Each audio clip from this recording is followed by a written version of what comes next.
Salut et bienvenue sur ChessMe. Alors aujourd'hui on va faire un truc, on va continuer la série contre les bots, c'est numéro 9. Et en fait je me suis rendu compte que j'avais joué 2100, 2002, 2003, 2005, 2006, grand maître même, parmi les bots, mais pas 2004. Alors on a Anna Rodolphe qui est un maître international hongrois en fait, et évidemment un grand maître féminin. Enfin évidemment non, c'est pas évidemment, mais bon voilà, elle est grand maître féminin aussi. Et bah écoutez, je suis revenu à un échiquier plus classique. J'ai les noirs, on va la jouer, on va voir ce que ça donne. Si j'arrive évidemment à lancer la partie. Donc je vais jouer avec les noirs. Allez, c'est parti. Cavalier F3. Alors elle nous dit que cavalier F3 est un coup intéressant. Je suis assez d'accord avec elle. C'est un coup qui permet plein de possibilités. Ça indique aussi qu'on a affaire à un joueur qui est prêt à aller sur plusieurs territoires d'ouverture. Un coup vraiment intéressant. Alors je vais me concentrer un peu plus sur la partie que la dernière fois, puisque la dernière fois j'ai joué donc contre Sardoche et à la fin j'ai fait plein de bêtises. J'étais clairement pas très concentré. Et en fait c'est parce que je vous parle, je vous montre des choses et du coup j'oublie de m'intéresser à la partie aussi. Donc ici ce que je vais faire, bah, écoutez, je vais la prendre, je vais essayer de l'attraper à son jeu. Je vais jouer cavalier F3. Voilà. Tous les deux on attend un petit peu de voir ce que nous réserve l'adversaire. C4, donc une anglaise finalement. Je vais faire 10. Cavalier C3, j'avais pas eu de chance avec l'Est indienne contre le grand maître, le bot du grand maître euh, de comment ça Chessbras là, Hansen. Et donc je vais tenter ma chance ici. Ça a l'air de pouvoir ressembler. Je vais jouer D6, voilà. Si elle joue D4, on va être dans une Est indienne en fait au final. Voilà, Est indienne, variante classique avec les deux cavaliers dehors. Euh, Encore une fois, c'est une ouverture que j'expérimente. Enfin, c'est hyper classique, hein, contre D4, c'est un peu l'équivalent de la Najdorf, quoi, contre E4. Mais bah, moi, je connais pas. Donc, j'essaye aussi de jouer des choses qui ne sont pas forcément dans mon répertoire d'ouverture, de m'intéresser pour augmenter ma culture échiquienne, on va dire. Ça me permet de voir d'autres parties. Et puis aussi sur les tournois réels, de moins souffrir de préparation, parce que auparavant je jouais tout le temps à fond mon répertoire, même dans les vidéos. Et sur les petits tournois auxquels je participe, les gens me connaissaient et pouvaient se préparer beaucoup plus en fait. Ils avaient non seulement les variantes, mais en plus mes commentaires. Voilà. Bon, en tout cas, c'est intéressant. Puis j'aime bien aussi, ça me permet peut-être de jouer d'autres choses. Donc ici, on joue E5. Je suis encore dans du par cœur. On laisse quand même pas tout le centre au noir. Puis pour vous, ça diversifie aussi un peu le contenu, évidemment. Alors, petit roc.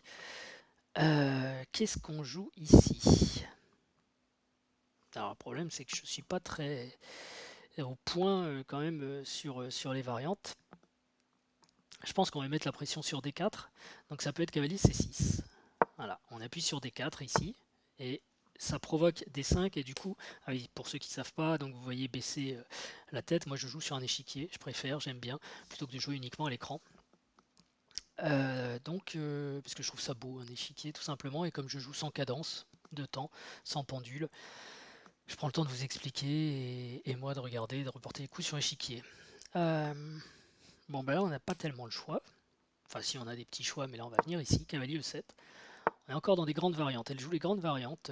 Anna Rudolph, c'est probablement vrai. J'ai regardé quelques-unes de ses vidéos, c'est sympathique. Je suis pas un fan, mais ok. Et cavalier E1.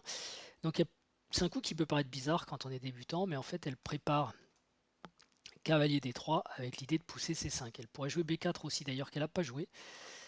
Euh, qu'elle n'a pas joué. Donc du coup, je pourrais moi-même aller sur A5 pour empêcher B4. Pardon, B4. J'hésite aussi à faire cavalier, un peu comme elle, cavalier E8 pour être le premier à partir avec F5. Et je pense que c'est même ce coup qui va emporter ma préférence parce que, à mon avis, il faut qu'elle joue cavalier D3 et j'aurai encore le temps de jouer B4. A5, pardon. Donc, je vais faire comme elle, cavalier E8. Alors pourquoi E8 et pas D7? Eh bien, je pense qu'en E8 il est pas mal parce qu'il défend C7. Il peut y avoir du cavalier B5 qui attaquerait C7. Puis de toute façon c'est très très temporaire. En fait je peux pas le mettre en H5 parce qu'il y a fou prend H5. En D7 il barre mon fou aussi, ça peut être embêtant. On peut prendre du fou G4 et du coup on n'a pas tellement envie d'échanger ce fou. Donc ouais, E8, allons-y, cavalier E8. Je peux me tromper, hein, les spécialistes de l'Est indienne qui sont sûrement en train de nous regarder, s'il vous plaît, faites-moi savoir là où je me trompe. Et donc je pense que je peux tout de suite pousser F5, c'est mon plan. Voilà, tout simplement parce que mes pions pointent vers l'aile roi, donc il faut prendre de l'expansion à l'aile roi et essayer toujours d'attaquer le pion qui est en face de notre pion le plus éloigné. Donc c'est E4, maintenant ça devient F3, parce que je vais pousser, donc il va falloir que j'attaque celui-ci. C'est assez automatique, et donc même si c'est des coups qui paraissent bizarres, on suit la logique, la stratégie. On pourrait vérifier tactiquement que ça tient la route. Là, je vais pas trop le faire, tout simplement parce que je suis un petit peu dans du par cœur toujours, et c'est G5. On veut pousser G4 et attaquer en fait F3. Alors ça y est, le cavalier ressort. Et en ressortant, il menace de jouer C5, qui est le plan blanc. Alors est-ce que je joue B6 pour l'éviter? Est-ce que je fais d'abord A5 pour éviter B4? Est-ce qu'il peut jouer C5? A priori, il peut. Et je vais être embêté. B6, c'est peut-être possible, mais ça me paraît bizarre de jouer des coups à l'aile dame. Donc là, voilà, typiquement, je suis au bout de ma connaissance sur cette ouverture. Mais c'est pas très grave parce que je sais qu'il y a dans cette position probablement des centaines, sinon des milliers de parties. Donc même si je me trompe là, je vais pouvoir retourner ensuite voir les bases de données et voir comment on joue cette position. Est-ce qu'on joue A5 et pourquoi? Est-ce qu'on joue B6 et pourquoi? Ou est-ce qu'on joue un autre coup, par exemple H5 tout de suite, et pourquoi? Est-ce qu'on remet le cavalier en F6? Donc il y a beaucoup de possibilités ici qui sont liées à cette poussée C5. C5, je peux peut-être l'ignorer. Peut-être jouer à 6 aussi, c'est peut-être une possibilité. Pour éviter les cavaliers B5. Pourquoi A6? Parce que s'il fait C5 et que je l'ignore, que je fais autre chose, après il va faire pion prend D6, pion prend D6, et donc sa cible ça va être mon pion D6, il va jouer cavalier B5. Quoique j'aurai encore le temps de jouer A6, mais j'ai vu avec la partie contre le bot de Hansen que l'arrivée de ce cavalier en B5 était une très mauvaise nouvelle. Après, combiné avec le fou ici, il y a vraiment des attaques dans tous les sens. Donc A6 peut aussi être une idée. Ouais. Ce que, ce que, ce que je vais faire, et je vais peut-être le regretter, c'est je vais continuer mon attaque. Donc moi ce que je veux c'est attaquer le pion qui est devant mon pion de pointe, donc le pion F3. Pour ça j'ai besoin de bouger G4. Il y a 1, 2, 3 défense de la case G4 hein, avec cette fratrie on va dire. Donc je vais apporter H5 qui en fera une de plus et derrière je mettrai cavalier F6 et j'aurai moi aussi 3 défenses donc je pourrais pousser G4. Voilà, je crois que dans les Est indiennes on est content de voir le coup H3 arriver parce que très vite on peut avoir des idées de sacrifice en H3, c'est à ça que sert ce fou en fait, il bouge pas beaucoup mais il sert à ça. Et puis bah, si elle attaque par ici en fait je vais laisser faire. Parce que je pense sur pion prend, cavalier B5, j'ai quand même le temps de jouer à 6 tout de suite. Je pense. On verra. Allez, c'est parti. H5, je suis mon plan. C5, elle suit le sien. Donc je veux surtout pas prendre ici, enfin je pense, parce que je lui donne par exemple la possibilité de venir avec le cavalier en E6. J'ai ce pion qui va être plus faible. Ok, il va ouvrir, enfin les blancs vont ouvrir la colonne C, mais je pense qu'il faut que j'avance. Donc cavalier F6, je suis mon plan. Et pour l'instant c'est marrant, mais c'est pas très tactique quoi. Ok, elle se prépare à occuper. Alors là, il faut quand même être vigilant parce que donc elle menace pion prend, cavalier B5 avec cavalier C7 qui vient derrière. Et j'ai plus là vraiment de A6. Alors je pourrais jouer A6 tout de suite, mais j'ai peur que ce soit une perte de temps. Ou alors il faut que je décide si je sacrifie cette tour qui doit être aussi relativement thématique. C'est-à-dire si je pousse et qu'elle fait ses machins ici, quand le cavalier arrive en C7, je laisse même la tour. Et puis je dis que mon attaque va passer. Mais alors comment? Est-ce que c'est en poussant G3. C'est vrai que je menace G... Ouais, non, G3, c'est pas encore une menace. J'ai vraiment envie de pousser, hein, j'ai fait tout ça pour ça.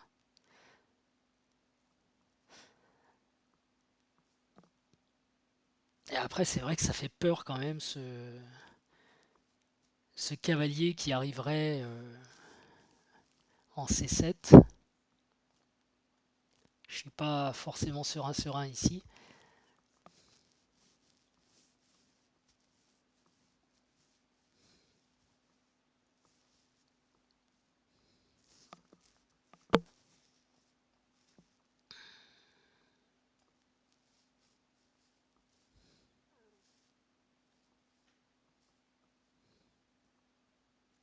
Le truc quand je pousse G5, c'est qu'il peut y avoir fou H4 qui va se libérer. Donc il faut peut-être que j'amène mon cavalier en G6 aussi, qu'il soit plus près de l'attaque. Puis on prend, cavalier B5, A6, cavalier C7, tour B8. Et on retombe sur les plans fou A7 qu'on avait eu la dernière fois, qui n'étaient pas brillants quand même, il me semble. Hein.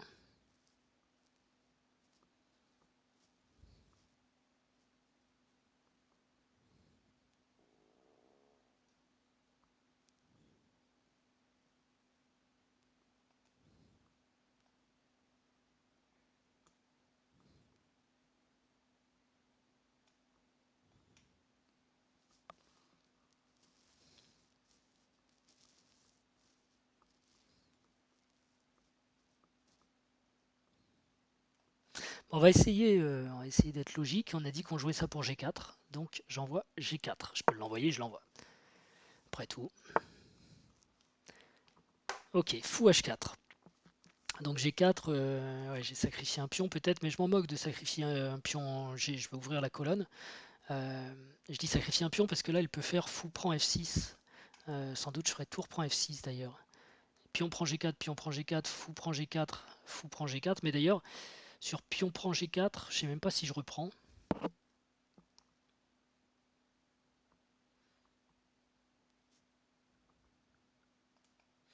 Je peux aussi ouvrir hein, en prenant moi-même en F3. Mais après, j'ai ce pion qui est faible. Pion prend, fou prend. Ah, cavalier prend, ouais.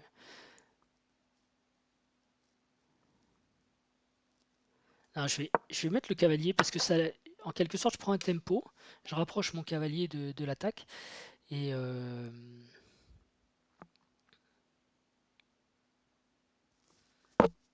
ça me permet peut-être d'être plus rapide en attaque, justement. Je vais avoir une pièce de plus. Maintenant, je vais avoir du cavalier H4 qui va traîner. Alors ici, reprendre avec le fou, je vois pas trop. Ça va bloquer la dame. Je pense que c'est plutôt la dame qui doit y aller. En plus, c'est bien parce qu'elle défend D6 ici. Ça peut être aussi la tour. Hein. C'est une possibilité de reprendre avec la tour. Tour prend F6. Pion prend. Cavalier B5, c'est toujours la menace.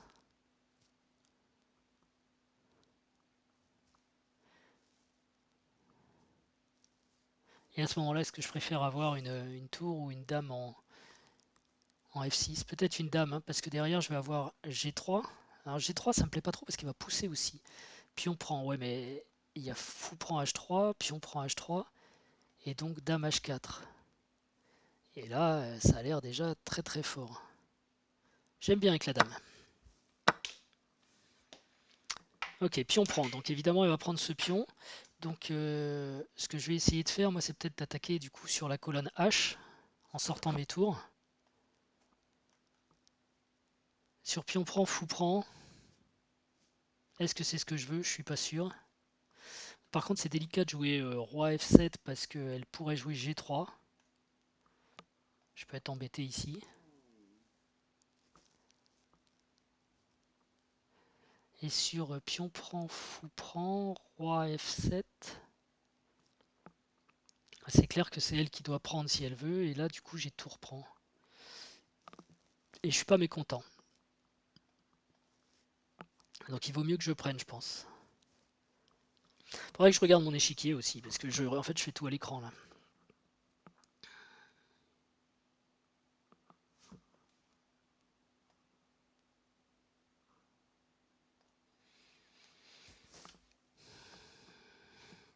Mais ça, je pense que c'est des positions, quand on joue cette ouverture, qu'on doit travailler beaucoup, trouver tous les thèmes contre l'ordinateur ou avec des parties existantes. Et Je pense que ça c'est du gâteau pour un joueur d'Est indienne. Ça m'embête de perdre la possibilité en fait de sacrifier mon fou quelque part. Mais j'ai l'impression que j'ai pas trop le choix. Et sur pion, prend G4, fou prend G4, roi F7.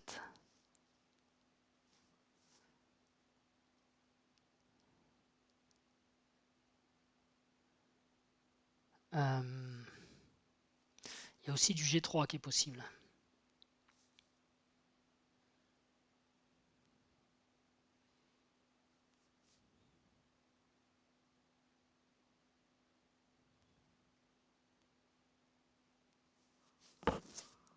C'est embêtant ce coup G3.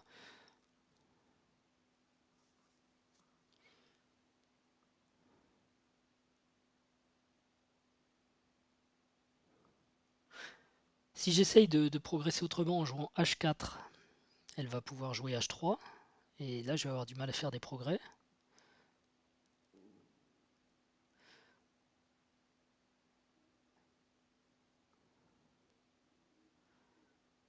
Et si je jouais...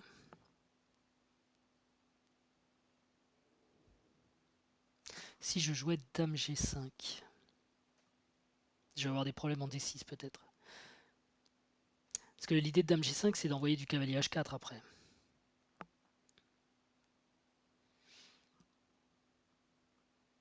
Bah d'ailleurs, roi F7. Alors non, pion prend G4, fou prend G4, roi F7, fou prend, je pense, C8, tour prend C8, G3. Est-ce que j'ai Dame G5? Déjà, il est cloué. Ouais. H4, non, ça marche pas. Ouais, Dame G5, c'est une ressource. Ok, je vais tenter roi F7, mais c'est peut-être plus roi F7, le roi H7 le coup. Je vais le tenter. Donc je commence par prendre, quand même, j'ouvre la colonne H. Je suis venu pour ça. Fou prend, donc j'ai sacrifié un pion pour ouvrir autour de son roi, mais c'était un peu le but, hein, après. Ce qu'il y a sur roi F7, c'est peut-être G3 tout de suite. Sans prendre en C8. Et du coup, je peux faire...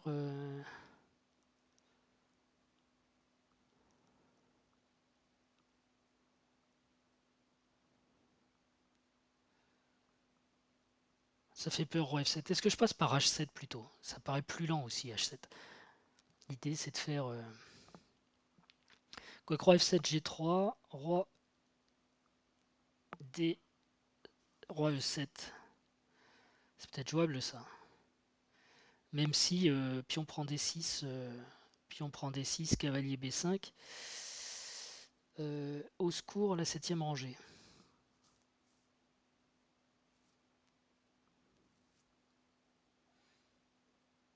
Il semblerait que ce soit plus sûr quand même de jouer roi H7 et tour H8.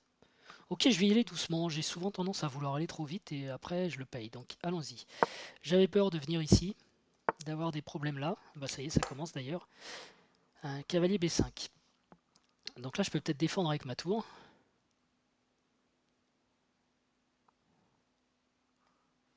Est-ce qu'il faut défendre d'ailleurs? Je peux peut-être attaquer ce fou en jouant Dame H4. Et du coup, s'il prend, je reprends. Il prend ce pion, donc j'ai quand même pas grand-chose à faire.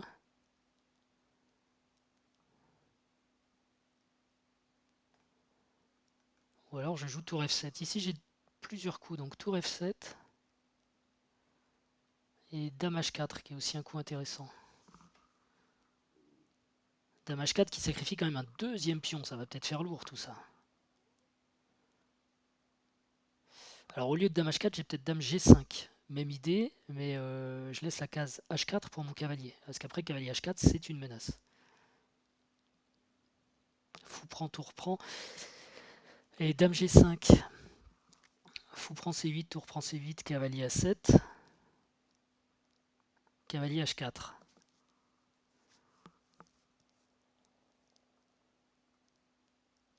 Bon, il peut jouer tour F2, Dame F2, etc. Et après...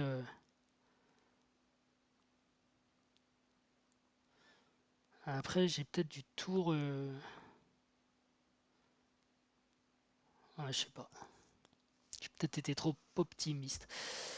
Et sur Dame H4, Fou C8, Tour C8, Cavalier A7, Tour H8, Cavalier C8, Roi G8,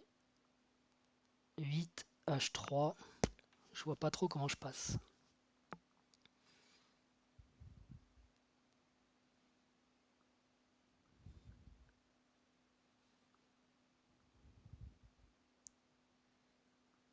Sur Dame G5, est-ce qu'il a Fou E6?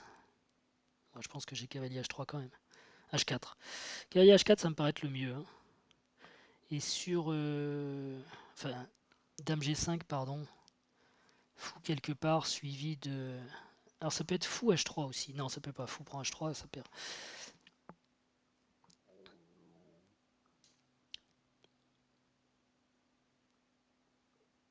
Dame G5. Ça peut être Fou F3. Mais du coup, j'ai le temps de jouer Tour F7 s'il faut. Bon, Dame G5 me paraît bien.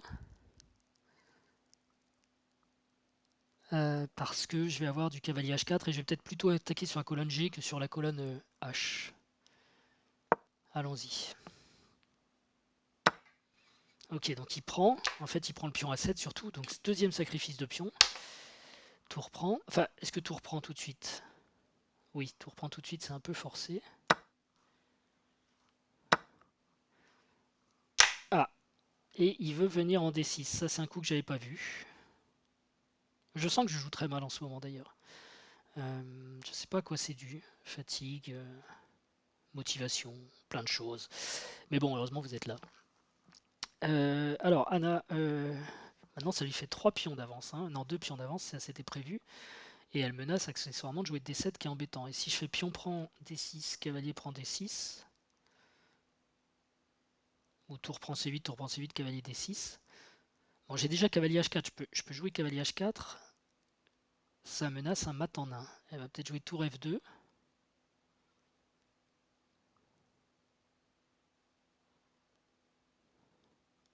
J'ai peut-être F3 aussi. L'idée d'F3, c'est qu'en plus, j'ai la case E3 pour madame.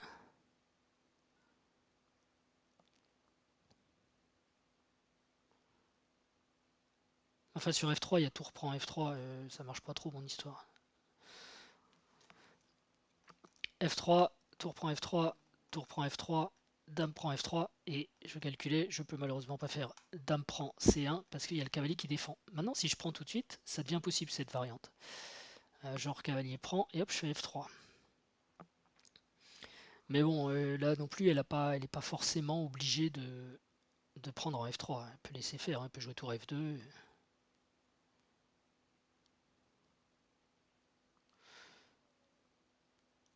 Donc cavalier H4 peut menacer aussi F3. Peut être une idée. Il n'y a pas D7. De toute façon, il faut qu'elle gère le mat. Donc elle bouge sa dame ou sa tour. Et ensuite, je suis toujours libre de prendre... ok, on envoie cavalier H4. C'était l'idée de départ. Il y a une menace de mat quand même. Ok, tour F2 pour protéger. Et maintenant, j'ai la possibilité peut-être de jouer F3. Elle va jouer G3. Ou j'ai la possibilité de prendre en D6 parce que... peut-être F3 tout de suite quand même.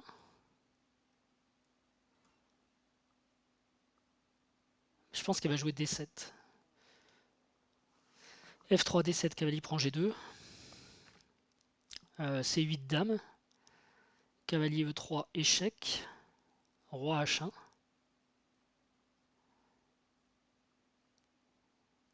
Et je ne vois pas le mat.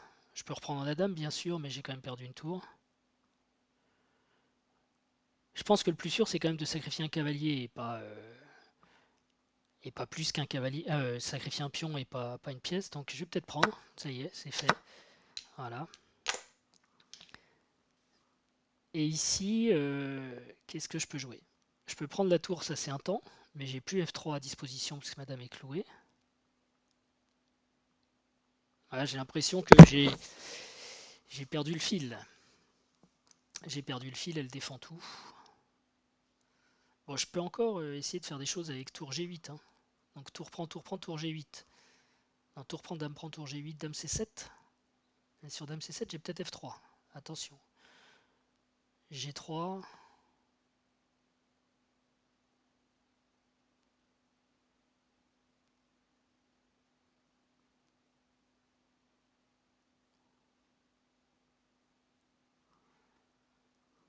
Je peux aussi avoir du tour prend, dame prend, pardon, et tour F6. Avec l'idée de jouer tour G6. Alors évidemment, ça lui donne encore des possibilités, par exemple, de mettre cavalier E8. Tour G6, cavalier prend, tour prend, mais voilà, je garde la pression et allez, on va faire ça. Tour prend. Dame prend. Et donc, tour D6. Parce que tour F6, pardon. Parce que mon fou G7 sert pas à grand chose pour l'instant.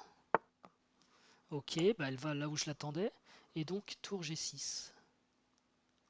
Augmentant la pression quand même. Ok, du coup, elle prend même pas le fou. Augmentant la pression. Et maintenant, comment je fais pour avancer? Est-ce que je peux rajouter de la pression? C'est dur. Hein. F3, G3.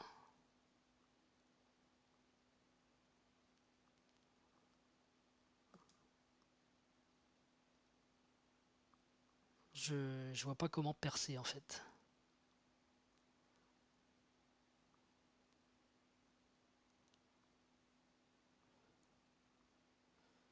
Faut peut-être un moment sacrifier le cavalier. Cavalier prend, tour prend, mais dans ce cas-là, il faudra avoir quelque chose d'intelligent à faire avec la dame. Par exemple, être capable de venir en E3. Et encore, elle jouerait dame F2. Quoique, elle perdra le cavalier dans ce cas-là. Ici. Donc est-ce que c'est le moment de jouer F3? Mais si je joue F3, il y a G3 qui m'embête. Et je vois pas comment progresser.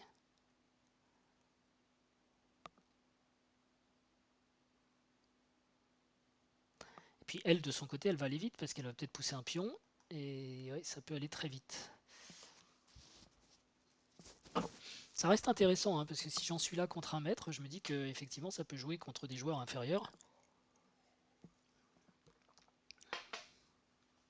Elle peut aussi très vite consolider comme ça. Et là, c'est la fin de mon attaque. Donc F3, G3. Est-ce que je jouerais dame E3 derrière pour clouer un peu la dame à la défense du cavalier. Et si la dame vient en... Puis je cloue la tour aussi. Mais je fais rien de concret.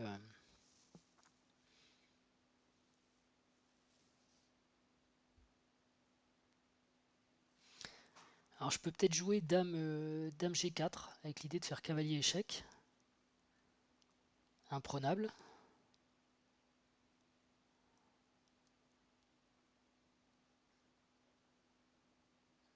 Et sur dame G4, s'il joue dame E2, j'ai F3 là, qui est beaucoup plus fort. Donc dame H4, s'il joue H3, je pense que c'est un affaiblissement qui devrait lui coûter cher. Dame G4, qu'est-ce qu'il peut faire? Il peut faire cavalier 1. Il peut faire cavalier 1.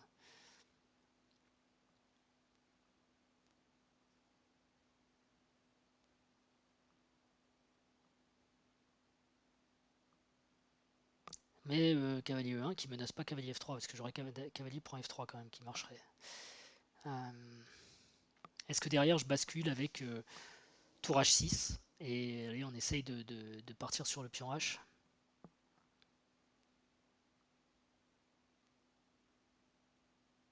Compliqué, hein? Compliqué. Dame G4, ok, Dame G4 en plus ça arrête quand même le pion en D7 s'il faut. Et menace cavalier F3, qui n'est pas une menace très grave, hein, parce que cavalier F3, il joue roi H1, et on a envie de dire so what. Le cavalier peut sauter en D4, ok c'est une belle case, mais elle ne sert pas à grand chose tout de suite.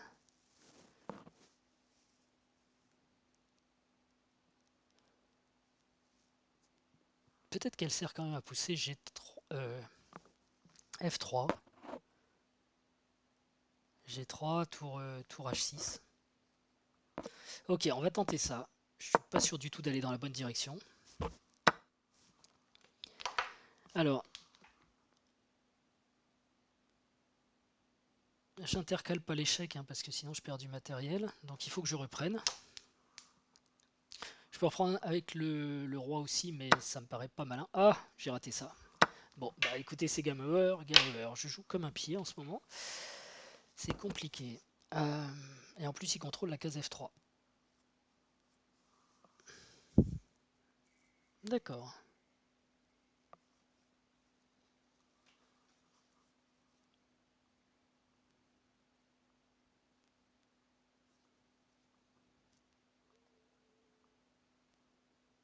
Bon, bah je pense qu'à ce stade, il faut savoir abandonner. J'ai 3 pions de retard. J'ai plus d'attaque. Si je recule madame, elle peut jouer cavalier F3. Après, elle va pousser ici, échec. Et voilà, c'est la fin des haricots pour moi. Donc j'abandonne. Alors ça se passe comme ça. Voilà. Et puis on va regarder le game report. Parce que, encore une fois, j'ai pas bien joué. Je suis pas content du tout de la façon dont je joue aux échecs en ce moment. J'ai jamais été vraiment content, remarquez. Donc ça reste quand même constant. Et c'est où le game report? Voilà. Ouais, 93, pas terrible. Mais elle a bien joué aussi. Et j'ai quand même fait 3 grosses fautes, hein, on va voir ça. Alors, l'ouverture, ça a l'air de plutôt bien passer. Ok. Donc, il critique. Ah, si, G4, il aime pas. C'est trop grave, c'est trop lourd. Il fallait peut-être s'occuper donc de ce qui se passe de l'autre côté, peut-être avec A6, pour éviter les cavaliers B5. C'était mon deuxième coup candidat. Apparemment, c'est pas ça, parce que sur A6, il me dit quoi? Dame B3, G4, cavalier A4, cavalier E8, cavalier F6. Bon, ça a l'air d'être une longue variante. Euh,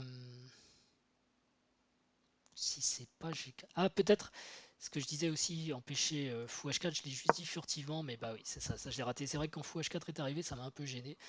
Euh, ok, donc ça c'était gérable. Et roi H7, il aime pas. Mais alors, rien que pour le fun, on va regarder. Roi F7, je pense que c'est encore pire. Ouais, c'est à peine pire, mais enfin bon. Cavalier B5, fou prend G4, dame prend G4, C6, cavalier prend D6, échec carrément. Ok, donc ici, peut-être qu'il fallait prendre alors pour pas laisser l'initiative, lui laisser la main, mais c'est pas sûr, hein, je suis pas. J'ai déjà vu le temps qu'il réfléchit. Non, c'est mieux, mais c'est pas encore ça. Dame prend G4, A6. Bon, du coup, ça doit être A6 maintenant. C'est peut-être ça, pour éviter le cavalier. C'est pas compliqué si c'est ça. Non, c'est pas ça. Alors, c'est quoi, les gars? Qu'est-ce qu'il faut jouer dans cette position? euh... C'est ici que j'ai joué dame G5, qui était pas bon. Me dites quand même pas, il faut pas prendre ici, c'est pas ça. Non, c'est pas ça. Cavalier prend C5, fou prend G4, dame prend G4, tour F7. Ah, peut-être tour F7, on va venir défendre, et puis la tour va pouvoir coulisser de l'autre côté. Ah, j'y arrive pas. Hein. Allez, on va regarder le meilleur coup. Dame G5, mais c'est pas ce que j'ai joué. Je croyais que c'était ce que j'avais joué. Bon, je... Ok, non, j'ai joué un coup plus tard. Ok, tour prend C1 obligé. Et tour F6, une erreur. Mais bon, je suis déjà perdant à ce niveau-là. Il préférait revenir avec la dame. Ouais, mais donc c'est un aveu, un constat d'échec, quoi. Tour F6, je savais que je lui donnais le fou, mais ça me paraissait pas grave. Ok, bon bah écoutez, c'était pas si catastrophique pour un essai, mais c'est pas génial. Évidemment, les bots à 2400, c'est autre chose. Faudrait que je joue plus sérieusement, parce que là j'ai vraiment tendance à trop faire des flèches, à trop vous parler, à même plus regarder mon échiquier. Donc en fait, je suis pas du tout dans le processus d'analyse. Je vais essayer pour la prochaine vidéo d'être plus concentré. En attendant, je vous remercie pour votre fidélité. N'hésitez pas à mettre des commentaires, je les lis tous. Et même si j'ai pas toujours le temps de répondre, je les lis. Et je vous dis à très bientôt. Ciao.